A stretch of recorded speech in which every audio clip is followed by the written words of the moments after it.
আমার এই মরিচ খোলা তরকারির কালারটা কেমন হয়েছে অবশ্যই জানাবে।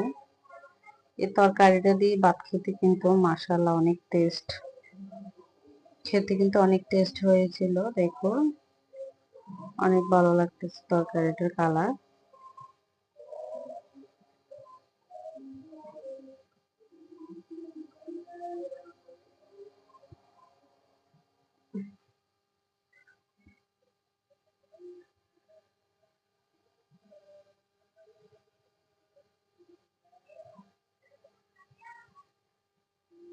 তো ভালো লাগলে অবশ্যই আমার পাশে থাকবেন, লাইক কমেন্ট করে। সবাইকে ধন্যবাদ।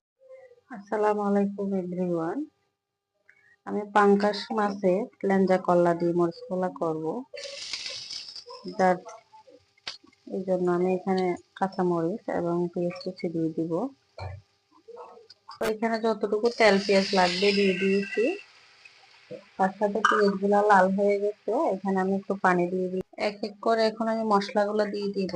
আমি আমার স্বাদ মতো লবণটা দিয়ে দিলাম ফার্স্টে, তারপরে হলুদের গুঁড়া, মরিচের গুঁড়া,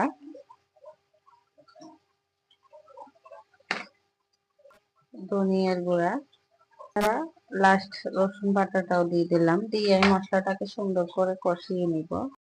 সব মশলা দিয়ে দিয়েছি, দেখো এই পর্যায়ে মশলাগুলো সুন্দর করে কষিয়ে নিব। কষানোর পরে এখানে যে মাছের মরিচগুলা করব, আমি এখানে মাথা পেট টেট সবকিছু আমি এখানে কেটে সুন্দর করে ধুয়ে নিয়েছি। এই পর্যায়ে আমি এগুলো দিয়ে করব। এখানে আমি কয়েকটা দেশি টমেটো দিয়ে দিয়েছি। আর টমেটো গুলা যেহেতু ফ্রোজিং করা, মানে ডিপ ফ্রিজে রাখা ছিল, তার জন্য এগুলো একটু নরম। তো এটা দেশি টমেটো, এটা ডিপ ফ্রিজে আমি সংরক্ষণ করে রাখছি। এটা দিয়ে কিন্তু মরিচ পোলা করলে মাশাআল্লাহ অনেক টেস্ট হয়, যার কারণে আমি দিয়েছি। আমার মশলাটা কষানো হয়ে গেছে। এরপর এখানে আমি দিয়ে দিব মাছগুলা। মশলার তেলটা কিন্তু উপরে উঠে গেছে, মাছগুলো দিয়ে দিলাম। দিয়ে সুন্দর করে আমি এটাকে আবার কষিয়ে নিব।